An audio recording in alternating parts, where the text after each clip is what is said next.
نبی یا ایھا الذین آمنوا صلوا علیہ وسلموا تسلیما الصلاۃ والسلام علیک یا سیدی یا رسول اللہ وعلی آلک واصحابک یا حبیب اللہ الصلاۃ والسلام علیک یا سیدی یا نبی اللہ وعلی آلک واصحابک یا نور اللہ۔ اللہ رب العزت کی حمد و ثناء کے بعد نبی اکرم شفیع معظم صلی اللہ تعالیٰ علیہ وآلہ وسلم کی بارگاہ عالیہ میں درود و سلام عرض کرنے کے بعد التجا ہے اللہ رب العزت درست بیان کرنے کی توفیق عطا فرمائے، سنا کر اس پر عمل پیرا ہونے کی توفیق عطا فرمائے۔ معزز و محترم سامعین و ناظرین، اللہ رب العزت نے نبی اکرم شفیع معظم صلی اللہ تعالیٰ علیہ وآلہ وسلم کی امت میں پیدا فرمایا۔ یہ امت جس قدر فضیلت والی ہے، شان والی ہے، عظمت والی ہے، اسی قدر اس امت پر آزمائشیں بھی زیادہ ہیں۔ کچھ معاملات کے اندر اللہ رب العزت نے تخفیف رکھی ہوئی ہے، یعنی افراط و تفریط کا معاملہ نہیں ہے، لیکن بہت سے معاملات ایسے ہیں کہ یہ امت بہت سے خطرناک مراحل کو طے کر کے آج اس وقت تک یہ پہنچی۔ محرم الحرام کا مہینہ یہ کربلا کے واقعے سے لے کر آج تک کی ایک ایسے واقعے کی یاد کو تازہ کرتا ہے کہ جس کو سن کر، جس کو پڑھ کر ہمارے رونگٹے کھڑے ہو جاتے ہیں کہ نبی اکرم شفیع معظم صلی اللہ تعالیٰ علیہ وآلہ وسلم جو خاتم النبیین ہیں، خاتم المرسلین ہیں، تمام انبیاء کے سردار ہیں، تاجدار ہیں، انہی کے ہی نواسے کو، انہی کا ہی کلمہ پڑھنے والے لوگ ایک وقت ایسا آئے گا کہ شہید کر دیں گے۔ یہ اس چیز کا تصور کرتے ہی انسان کی روح کانپ جاتی ہے۔ ایک امتی کلمہ جس نبی کا پڑھتا ہے، اسی نبی کے نواسے کو ایک امتی وہ شہید کرنے کے لیے تیار ہو جاتا ہے۔ میدان کربلا کے حوالے سے میں تو اس چیز کا قائل نہیں ہوں کہ ایک ایسی کمزور روایات کو بیان کر کے خود بھی آزمائش میں مبتلا ہو جاؤں، آپ لوگوں کو بھی کر دوں۔ محدث اعظم پاکستان یہ جو فیصل آباد والے رحمۃ اللہ تعالی علیہ وہ ایک دفعہ محفل پہ تشریف لے کر گئے تو کچھ چیزیں ہیں وہ میں آپ کے سامنے رکھتا ہوں جو صحیح سند کے ساتھ ثابت ہیں۔ وہ ایک دفعہ اس طرح بیان کے لیے تشریف لے کر گئے تو کسی بندے نے آگے سے کہہ دیا کہ حضور بیان آپ نے کربلا کے اوپر کرنا ہے۔ فرمایا ٹھیک ہے۔ وہ کہنے لگا کہ جو صحیح اصل کربلا ہوئی ہے نا، صحیح کربلا، کمزور روایات نہ ہو، موضوع روایات نہ ہو، جو صحیح کربلا ہوئی ہے، کربلا کا واقعہ ہوا ہے، جو صحیح ہوا ہے آپ نے وہ بیان کرنا ہے۔ فرمایا ٹھیک ہے۔ میرے علم کے مطابق میدان کربلا کے حوالے سے یہ آج تک بیان کی گئی تقریروں میں سے سب سے زیادہ جامع، سب سے زیادہ معنی اور سب سے زیادہ مختصر تقریر تھی ان کی۔ وہ ممبر پر تشریف فرما ہوئے، اب یہ سب کو پتہ ہے کہ کمزور روایتیں موجود ہیں، مورخین نے کچھ اپنی طرف سے ملا دیں، اکابرین کی کتابوں کو دیکھیں تو میدان کربلا کے حوالے سے 10-15 صفحے ملیں گے۔ اس صدی کے کسی بندے کی کتاب اٹھا کے دیکھ رہے ہیں، وہ 500 صفحات کی کتاب لکھ دے گا۔ آپ دیکھ لیں،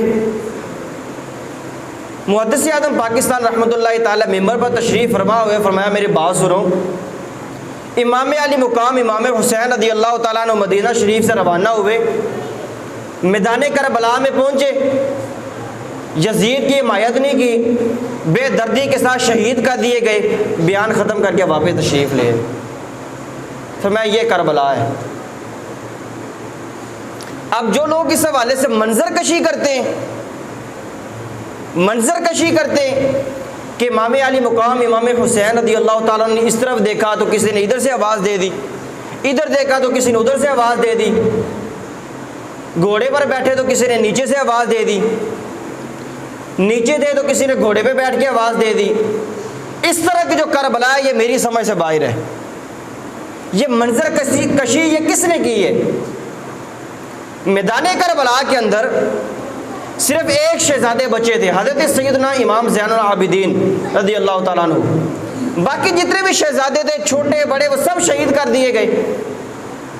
کوئی مورخ ادھر کاپی پینسل لے کے بیٹھا نہیں ہوا تھا، کوئی اور دوسرا بندہ ساتھ تھا نہیں، یزیدی لشکر میں سے کسی بندے نے کتاب لکھی نہیں، بعد کے مورخین نے لکھی ہیں۔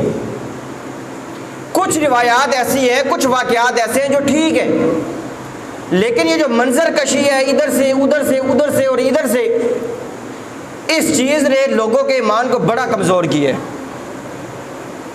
لوگ رو رو کے اپنا بیڑا غرق کرتے ہیں، ساتھ لوگوں کا بھی کر دیتے ہیں۔ ایک ہوتا ہے غم ہونا، میدان کربلا کا غم ہونا۔ اعلیٰ حضرت فاضل بریلوی رحمۃ اللہ تعالیٰ فتاوی رضویہ شریف میں فرماتے ہیں کہ کوئی مومن ایسا ہو ہی نہیں سکتا جس کے دل میں کربلا کا غم موجود نہ ہو ہی نہیں سکتا بندہ ایمان والا جس کے دل میں کربلا کا غم موجود نہیں ہے۔ یعنی کربلا کا غم ہونا یہ ایک الگ بات ہے۔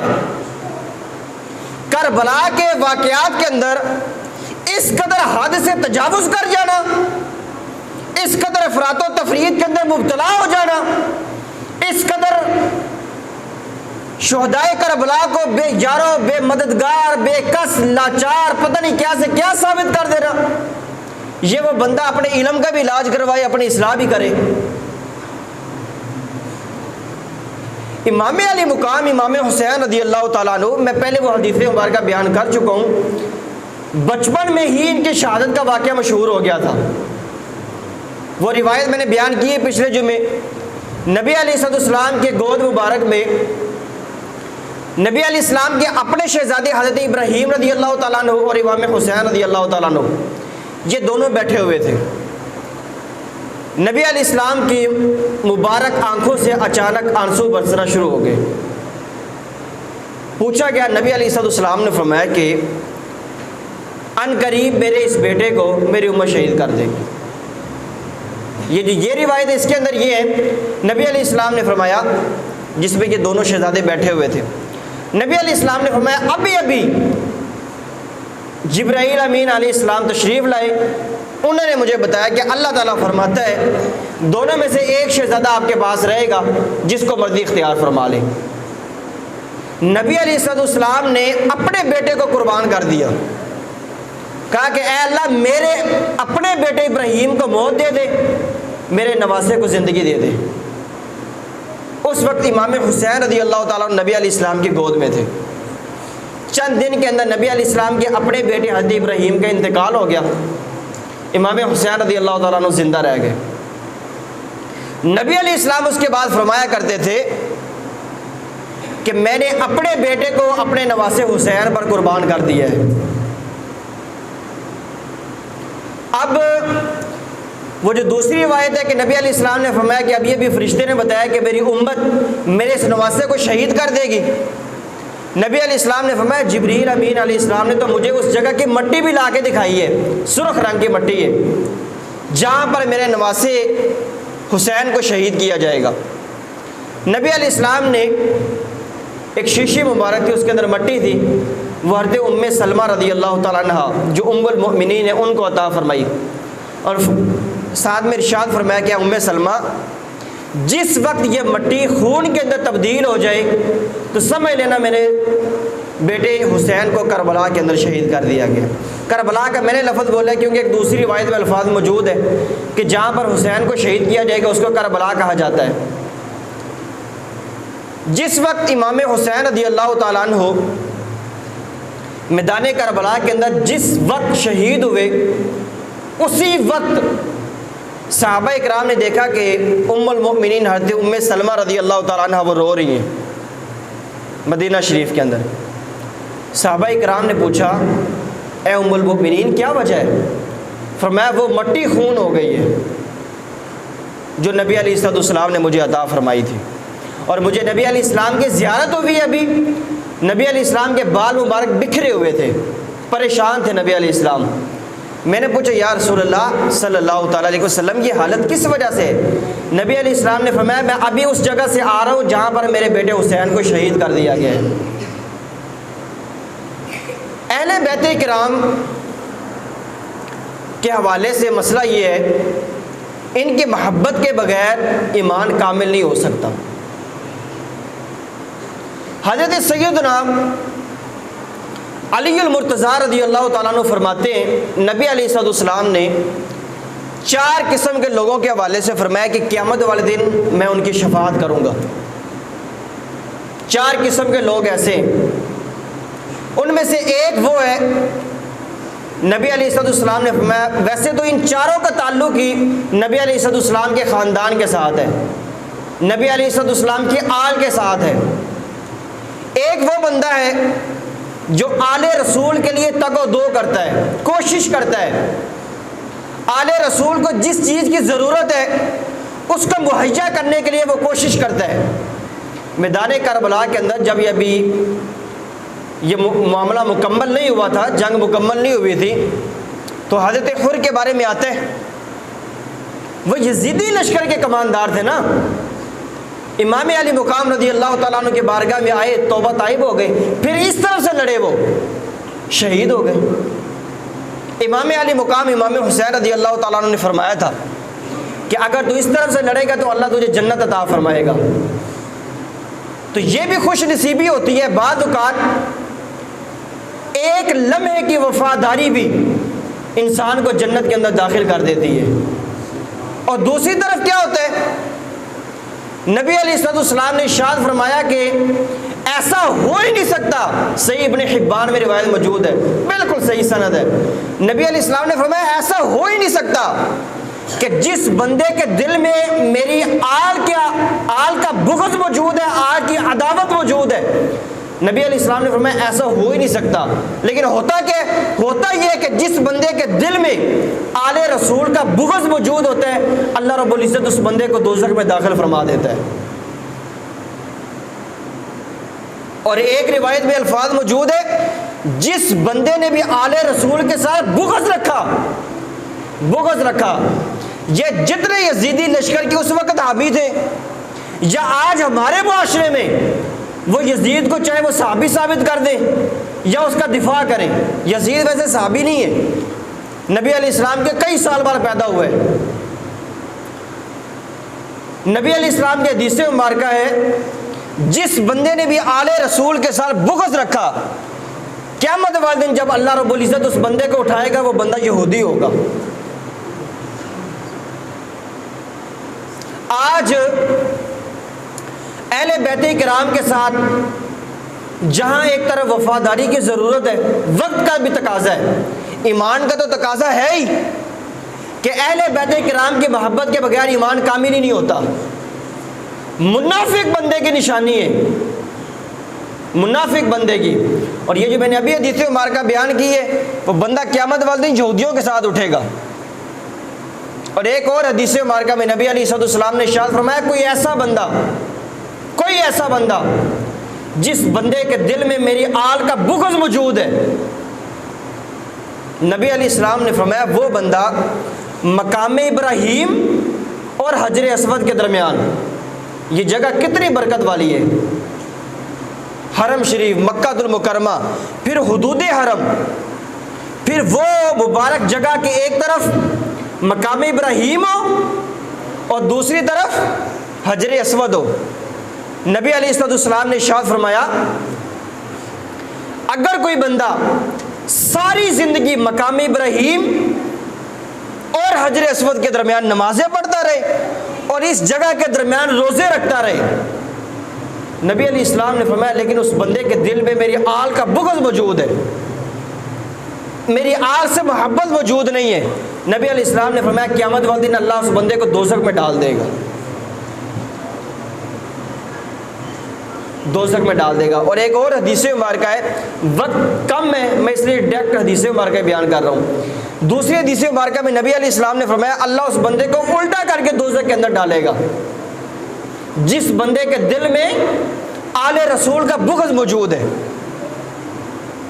آج وقت کا بھی تقاضا ہے، جہاں ایک طرف ناسبیت ہمارے معاشرے میں پھیل رہی ہے، اہل بیت کرام کے ساتھ بغض ہمارے معاشرے میں پھیل رہا ہے، اہل بیت کرام کی نفرت ہمارے معاشرے میں پھیل رہی ہے، یا اہل بیت کرام کی محبت کی آڑ میں دیگر صحابہ کرام کا بغض پھیل رہا ہے۔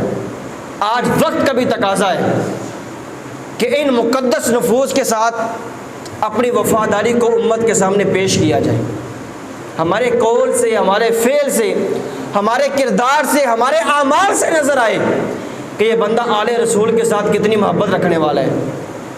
دعویٰ تو اور بندہ ہی کر لیتا ہے کہ مجھے آل رسول کے ساتھ بڑی محبت ہے، بڑی محبت ہے۔ یزید نے بھی تو یہی کہا تھا جب کربلا مکمل ہو گئی، اس نے کہا میں نے تجھے تھوڑا حکم دیا تھا، ابن زیاد کو کہا تھا میں نے تجھے تھوڑا حکم دیا تھا کہ حسین کو قتل کر دے، امام حسین رضی اللہ تعالیٰ عنہ کو، لیکن اللہ رب العزت کی لاٹھی بڑی بے نیاز ہے۔ جب یزید کے مرنے کے بعد یزید کا بیٹا تخت نشین ہوا نا، لوگوں نے بٹھایا، اس نے کہا نہ، اس نے کہا کہ میرے والد نے امام حسین کا قتل کیا ہے، میں اس قاتل کی مسرت پہ کیسے بیٹھ سکتا ہوں؟ ابا منکر ہو گیا کہ میں نے تجھے تھوڑا حکم دیا تھا، لیکن اللہ رب العزت کی لاٹھی بڑی بے نیاز ہے۔ بیٹے نے آ کے بتا دیا کہ نہیں، ایسا نہیں ہو سکتا، ایسا نہیں ہو سکتا کہ میرا باپ نواز رسول کا قاتل ہے، اس چیز کے حکم دے کے گیا ہے۔ اس نے کہا کہ میں تو اس کی مسرت پہ نہیں بیٹھ سکتا۔ پھر اس کے بعد یزید اور یزیدیوں کا جو حشر ہوا وہ کتابوں میں ظاہر ہے، میں پہلے بھی بیان کر چکا ہوں۔ جس بندے نے جس طرح کا ظلم کیا تھا، مختار ثقفی نے اس بندے کے ساتھ اسی طرح کا سلوک کیا۔ جس نے امام علی مقام امام حسین رضی اللہ تعالیٰ عنہ کے اوپر نیزہ مارا تھا، مختار ثقفی نے نیزے مار مار کے اس بندے کو قتل کر دیا۔ جس نے تلوار چلائی تھی اس کے اوپر تلوار چلا کے اس بندے نے قتل کر دیا۔ جس نے تیر چلائے تھے، مختار ثقفی نے تیر چلا چلا کے، تیر مار مار کے اس بندے کو قتل کر دیا۔ تو اس طرح تو یہ فطرہ ختم ہو جاتا ہے۔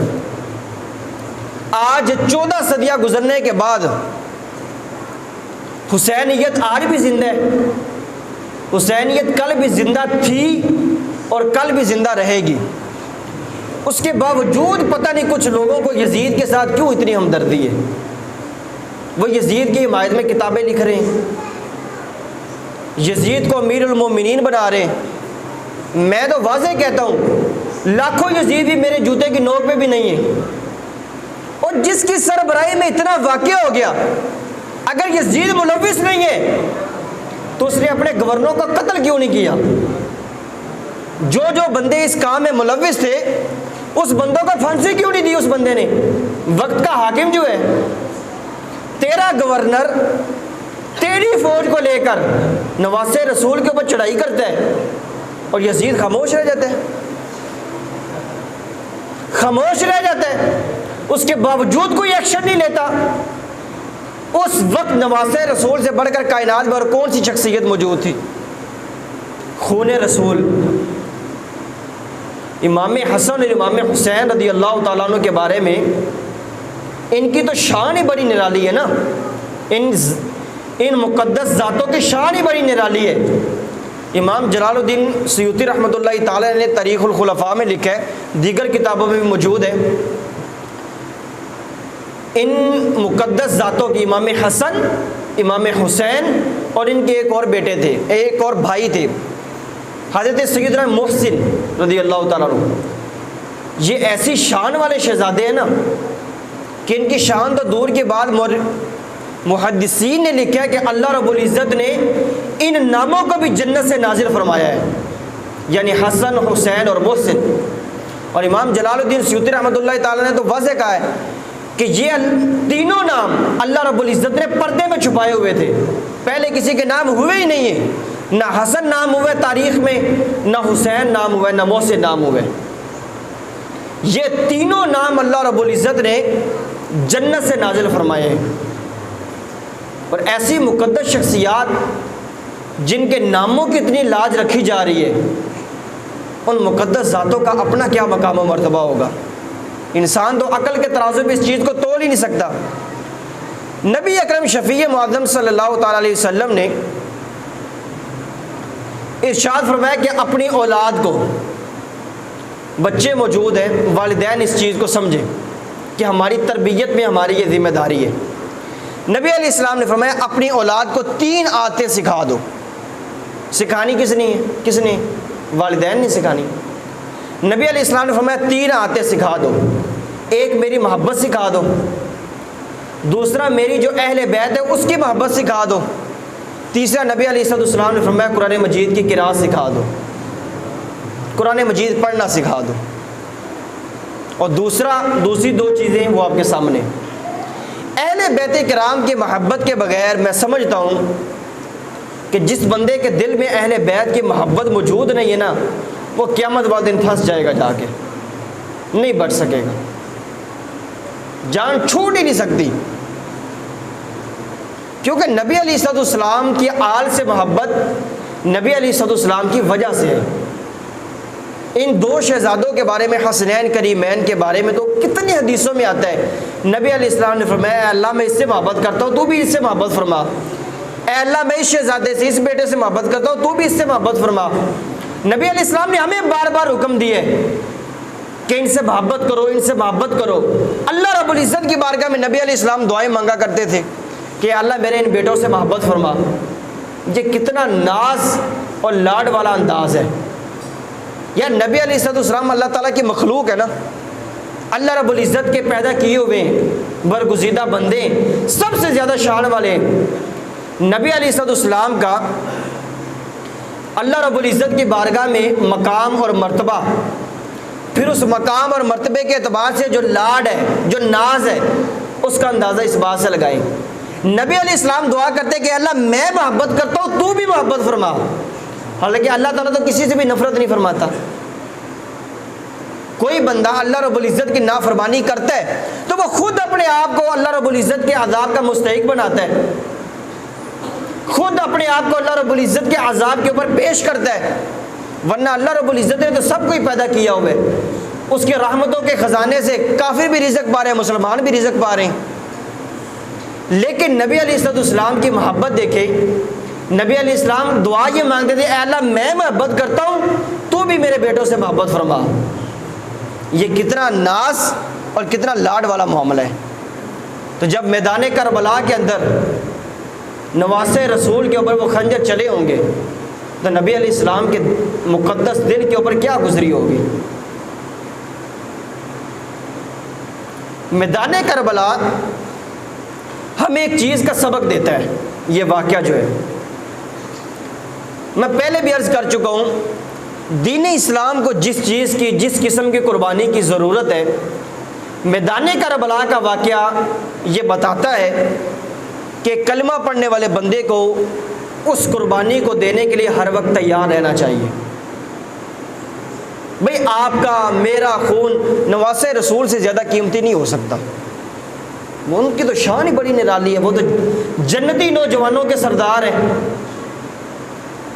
لیکن انہوں نے بھی دین اسلام کی سرفرازی کے لیے، دین اسلام کی سر بلندی کے لیے، دین اسلام کے پرچم کو بلند کرنے کے لیے، دین اسلام کی آبیاری کے لیے کہ یہ دین یہ ہمیشہ کے لیے محفوظ ہو جائے، اپنی جانوں کے نذرانے پیش کر دیے۔ جتنی بھی مشکلات آئی ہیں، میدان کربلا سے زیادہ اور کون سی مشکل آنی تھی کہ جانوں کے نذرانے پیش کر دیے گئے۔ جو بھی مشکلات آئیں انہوں نے اللہ رب العزت کی رضا کے سامنے سر جھکا دیے۔ آج ہمارے لیے بھی یہی سبق ہے کہ اللہ رب العزت کا فیصلہ جو بھی ہو، جیسا بھی ہو، ہمیں اس کے آگے اپنے آپ کو جھکا دینا چاہیے۔ میدان کربلا کے حوالے سے ہمارے بعض بیان کرنے والے احباب بیان کر دیتے ہیں کہ میدان کربلا کے اندر نہر فرات کا پانی بند کیا گیا 3 دن۔ اب یہاں تک وہ معاملہ ہو تو بندہ خاموشی اختیار کر لے، جہاں تک معاملہ ہو تو آگے کچھ اور قصے کہانیاں مل جاتی ہیں، اور قصے کہانیاں مل جاتی ہیں۔ مثال کے طور پر 3 دن تک خیموں کے اندر ایک قطرہ بھی پانی نہیں تھا، حلق جو ہے نا وہ سوکھ سوکھ کے کانٹے ہو گئے۔ اب آگے جو منظر کشی کرتے ہیں اللہ تعالیٰ مجھے محفوظ فرمانے میں تو بیان بھی نہیں کر سکتا، سوکھ سوکھ کے کانٹے ہو گئے، یہ ہو گیا وہ ہو گیا، جبکہ کتابوں میں لکھا ہے امام علی مقام امام حسین رضی اللہ تعالیٰ عنہ جس وقت کربلا کے اندر جانے لگے اس وقت پانی سے غسل کر کے تشریف لے گئے تھے۔ ساری رات انہوں نے وضو کر کے نمازیں پڑھی، سب نے جو ساتھ موجود تھے افراد انہوں نے نمازیں پڑھی ہیں، وضو کر کے نماز پڑھی۔ جس وقت سارے شہید ہو گئے امام علی مقام امام حسین رضی اللہ تعالیٰ عنہ جب کربلا میں اترنے لگے تو اس وقت بھی غسل کر کے تشریف لے گئے، تو زبانیں کدھر سے سوکھ گئی تھیں؟ سوچنے والی بات ہے نا۔ بھی نماز کے لیے تو تیمم ہو سکتا ہے نا، ایک شرعی مسئلہ ہے، نماز کے لیے پانی ختم ہو جائے تو تیمم ہو سکتا ہے، لیکن نماز کے لیے پانی بچانے کے لیے حلق تو خشک نہیں کیے جا سکتے، جانیں تو نہیں ضائع کی جا سکتی۔ تو یہ پتہ نہیں کہاں سے یہ اس طرح کی چیزیں سامنے آ جاتی۔ حضرت عباس رضی اللہ تعالیٰ عنہ جو میدان کربلا میں ساتھ تھے، حضرت امام حسین رضی اللہ تعالیٰ عنہ کے بھائی، امام حسین رضی اللہ تعالیٰ نے آخری رات جو وصیتیں کی وہ میں نے پچھلے جمعے بیان کی ہیں، وہ سنیے گا کہ امام علی مقام امام حسین رضی اللہ تعالیٰ عنہ نے جو وصیت کی وہ یہی کی تھی کہ اگر جنگ کل ختم ہو جائے تو یہ زیادہ بہتر ہے۔ کیوں؟ فرمایا ساری رات اللہ کی عبادت کر لیں گے، توبہ اور استغفار کر لیں گے، اس میں تو صلات کا لفظ موجود ہے کہ ہم اللہ رب العزت کی بارگاہ میں نمازیں پڑھ لیں گے۔ تو ایسا تو نہیں ہو سکتا کہ صبح غسل کے لیے امام علی مقام رضی اللہ تعالیٰ عنہ پانی بچا لیں اور رات کو وضو نہ کریں، ایسا بھی نہیں ہو سکتا۔ تو یہ ہمارے جو یہ تقریریں کرنے والے ہیں پتہ نہیں اس طرح کی منظر کشی کہاں سے کرتے ہیں، میری تو سمجھ سے باہر ہے۔ حضرت سیدنا زید بن ارقم رضی اللہ تعالیٰ عنہ فرماتے ہیں کہ نبی علیہ السلام نے فرمایا، چند حدیث مبارکہ بیان کر کے گفتگو کو ختم کر دیتے ہیں۔ نبی علیہ السلام نے فرمایا کہ میں 2 عظیم چیزیں تمہارے اندر چھوڑ کے جا رہا ہوں۔ کون کون سی؟ نبی علیہ السلام نے فرمایا ایک تو اللہ رب العزت کی کتاب ہے، قرآن مجید ہے، یہ بڑی عظیم چیز ہے۔ دوسرا نبی علیہ السلام نے فرمایا کہ یعنی اس قرآن کے اندر ہدایت ہے، نور ہے، اس پر عمل کرو، مضبوطی سے پکڑو۔ دوسرا نبی علیہ السلام نے ارشاد فرمایا، دوسرا میری اہل بیت ہے۔ یعنی یہ 2 چیزیں ہیں جس کے بارے میں نبی علیہ السلام نے ارشاد فرمایا کہ ان چیزوں کو مضبوطی سے پکڑ لو۔ آج ان کی تعلیمات کو اور ان مقدس نفوس کی سیرت کو اپنانے کی بجائے آج ہم کسی اور چیز کے اندر مبتلا ہو چکے ہیں۔ جس مقصد کے لیے امام علی مقام امام حسین رضی اللہ تعالیٰ عنہ نے جان دی تھی اس مقصد کو بھول چکے ہم۔ یہ تو ہے کہ ہمارے دل میں محبت بڑی موجود ہے، جلسہ کر لیا، پروگرام کر لیا، کانفرنس کر لی، یہ چیزیں کر لیں۔ جس مقصد کے لیے انہوں نے جان دی ہے اس مقصد کی پاسداری کون کرے گا؟ جس مشن کو، جس چیز کو سامنے رکھا انہوں نے کہ میں جان کس لیے دے رہا ہوں، اس مقصد کو ہی ہم بھول گئے۔ مقصد یہ تھا کہ دین اسلام کا پرچم بلند صرف اسی صورت میں اب ہو سکتا ہے، ان کا کوئی مسئلہ ہی نہیں۔ اگر اللہ رب العزت کا دین اس صورت میں بچے گا تو ہماری جانیں بھی اللہ رب العزت کے دین کے لیے حاضر ہیں۔ آج آپ اور میں سوچیں کہ ہم نے دین اسلام کو بلند کرنے کے لیے کیا کردار ادا کیا ہے۔ آپ کے میرے سامنے لوگ ہرزہ سرائیاں کر لیتے ہیں، آپ کے اور میرے سامنے لوگ کتنے کتنے سنگین، برے اور گندے الفاظ بول جاتے ہیں صحابہ کرام کے بارے میں، اہل بیت نبوت کے بارے میں، اہل بیت کرام کے بارے میں، خانوادہ نبوت کے بارے میں، خاندان رسول کے بارے میں، آل رسول کے بارے میں، اولاد رسول کے بارے میں لوگ کیا سے کیا بول جاتے ہیں۔ لیکن ہم نے دین اسلام کو بلند کرنے کے لیے کیا کردار ادا کیے؟ ربیع الاول شریف کا مہینہ آتا ہے، ہم کیا کرتے ہیں؟ ایک جلسہ کر کے مہر لگ گیا، ہم پکے محب رسول ہیں۔ اس چیز کے اوپر عمل کس نے کرنا ہے بھائی جلسہ کرنا نہ فرض ہے نہ واجب ہے، ایک محبت ہے نا، لوگوں کے سامنے اظہار ہو جاتا ہے۔ کچھ چیزیں ہیں جو لوگ سمجھ لیتے ہیں، کچھ حدیثیں ہیں، کچھ روایتیں جو لوگ سمجھ لیتے ہیں، دل میں احساس پیدا ہو جاتا ہے کہ یار یہ معاملہ واقعی بڑا اہم ہے، ہمارے دل میں محبت ہونی چاہیے۔ ہر صحابی رسول کے بارے میں، اہل بیت نبوت کے جتنے چشم و چراغ ہیں، ہر فرد کے بارے میں۔ لیکن محبت کا معیار صرف ایک جلسہ نہیں ہے، میں واضح طور پہ کہتا ہوں، ایک جلسہ صرف محبت کا معیار نہیں ہے۔ جو سبق انہوں نے دیے، جو تعلیمات انہوں نے دی ہیں، ان تعلیمات کو اپنانے کا نام محبت ہے۔ ساری زندگی جس چیز کے لیے انہوں نے گزاری، ساری زندگی جس طرح وہ زندگی گزار کر گئے، ان چیزوں کو اپنانے کی ضرورت ہے۔ میدان کربلا کے حوالے سے میں رلا رلا کے آپ کا برا حال کر دوں تب بھی بات وہی ہے، میں اس طرح بیان کر دوں تب بھی بات وہی ہے۔ جب تک آپ خود اس چیز کے لیے تیار نہیں ہوں گے نا کہ یار عملی طور پر محبت کا اظہار ہونا چاہیے۔ انہوں نے ساری زندگی نماز نہیں چھوڑی، میں نماز نہیں چھوڑوں گا آج کے بعد، یہ محبت ہے، یہ محبت ہے۔ صبح کربلا مکمل ہو رہی ہے، رات کو سارے خاندان رسول کے افراد نماز کے اندر کھڑے ہوئے ہیں، یہ محبت رسول ہے، یہ چیز ہے اصل میں یار۔ باطل کے آگے وہ نہیں جھکے، حالانکہ کتابوں میں آتا ہے، واقعی بات واقعی صحیح ہے کہ امام علی مقام امام حسین رضی اللہ تعالیٰ عنہ کو دھوکے سے بلایا گیا، بلا کر بھی امام علی مقام نے فرمایا کہ اگر میری یزید سے ملاقات نہیں کروانی تو میں واپس چلا جاتا ہوں مدینہ طیبہ، میں تو جنگ کرنے کے لیے نہیں آیا، لیکن زبردستی نواسے رسول کو وہاں پہ روکا گیا، چند افراد ہی تھے، روکا گیا، زبردستی جنگ مسلط کی گئی، لیکن پھر بھی اللہ رب العزت نے حسینیت کو زندہ رکھا ہے، یزیدیت کو دفن کر دی ہے۔ تو جس چیز کو سامنے رکھ کر انہوں نے اتنی بڑی قربانی دی ہے نا، اس قربانی کو سامنے رکھنے کی بھی ضرورت ہے، ان کی تعلیمات کو عملی طور پر بھی اپنانے کی ضرورت ہے۔ 10 نعرے لگا لیں، مجھے کوئی پرواہ نہیں ہے، جس نے جو نعرہ لگانا ہے، کوئی یا علی کا نعرہ لگائے، کوئی حق چار یار کا نعرہ لگائے، مجھے تو کوئی پرواہ نہیں ہے۔ میں یہ کہہ رہا ہوں جس چیز کے لیے وہ مقدس شخصیات اپنی ساری زندگی گزار کر تشریف لے گئے، ان چیزوں پر عمل پیرا ہونے کی ضرورت ہے۔ کوئی بندہ کسی بھی مکتبہ فکر کے، ہر ایک کے لیے ایک ہی پیغام ہے، جو کام انہوں نے کیا وہ کر لو، جو نہیں کیا وہ چھوڑ دو۔ جس چیز کا میسج انہوں نے دیا ہے حقیقی محبت یہی ہے۔ آج نہ اپنا برا حال کریں، نہ اپنی اولاد کا، نہ اپنے گھر والوں کا برا حال کریں، جو کام انہوں نے کیا وہ کر جائیں، جو نہیں کیا وہ چھوڑ جائیں۔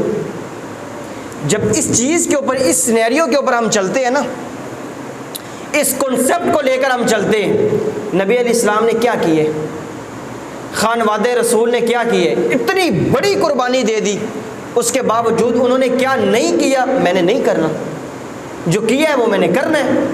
انہوں نے قربانی دی ہے، انسان کا یہ جذبہ ہونا چاہیے، اگر اسلام قربانی مانگے میں قربانی دینے کے لیے تیار ہوں۔ اسلام اب تو آپ سے قربانی نہیں مانگ رہا کہ کربلا کرو، اب تو قربانی نہیں مانگ رہا آپ سے، لیکن ایک جذبہ ہونا چاہیے، اگر اسلام مانگے گا تو اس سے بھی دریغ نہیں کریں گے۔ تو یہ وہ چیزیں ہیں جس کو اپنانے کی ضرورت ہے۔ کربلا کی منظر کشی کرنے کی ضرورت نہیں ہے، بڑی بہادری سے کربلا والے لڑے، بڑی بہادری سے لڑے، دھوکے سے بلایا گیا، لیکن جو قربانی کربلا والوں نے پیش کر دی ہے نا، یہ قیامت تک پیش نہیں کی جا سکتی، اتنی بہادری سے قربانی پیش نہیں کی جا سکتی، ہم تو بیان ہی نہیں کر سکتے ان کی بہادری کی مثالیں۔ سیدہ فاطمہ الزہرا رضی اللہ تعالیٰ عنہ نبی علیہ السلام کے آخری لمحات میں قریب آئی نا، تو عرض کیا یا رسول اللہ صلی اللہ تعالیٰ علیہ وسلم، یہ آپ کے 2 بیٹے ہیں، ان کو کچھ اپنی وراثت میں سے عطا فرما دیں۔ اب دیکھیں نبی علیہ السلام کی وراثت کیا تھی، ایک تو علم ہوتا ہے انبیاء کی وراثت، دوسرا نبی علیہ السلام نے کوئی مال و دولت تقسیم نہیں فرمایا، نبی علیہ السلام نے وراثت، سیدہ فاطمہ الزہرا رضی اللہ تعالیٰ عنہ وراثت کے الفاظ بول رہی ہیں، وراثت کے الفاظ، یا رسول اپنی وراثت ان کو عطا فرمائے، تو نبی علیہ السلام نے حضرت امام حسن رضی اللہ تعالیٰ عنہ کے لیے فرمایا تھا اس کے لیے میری ہیبت اور سرداری ہے، یہ وراثت ہے جی جو نبی علیہ السلام نے خود عطا فرمائی ہے، اور امام حسن کے لیے ہیبت اور سرداری عطا فرمائی۔ امام حسین رضی اللہ تعالیٰ عنہ کے حوالے سے نبی علیہ السلام نے فرمایا اس کے لیے جرت ہے، جرت ہے، بہادری، نبی علیہ السلام نے یہ وراثت تقسیم فرمائی۔ تو نبی علیہ السلام کی اس جرت اور بہادری کو جو فیضان مصطفیٰ سے ان کو عطا ہوئی، اس کا عملی نمونہ وہ میدان کربلا کے اندر نظر آتا ہے کہ وہ کس قدر بہادری سے لڑے۔ اللہ رب العزت اہل بیت کرام سے محبت رکھنے کی توفیق عطا فرمائے۔ کوئی ایسا لمحہ اللہ رب العزت ہماری زندگی میں ایسا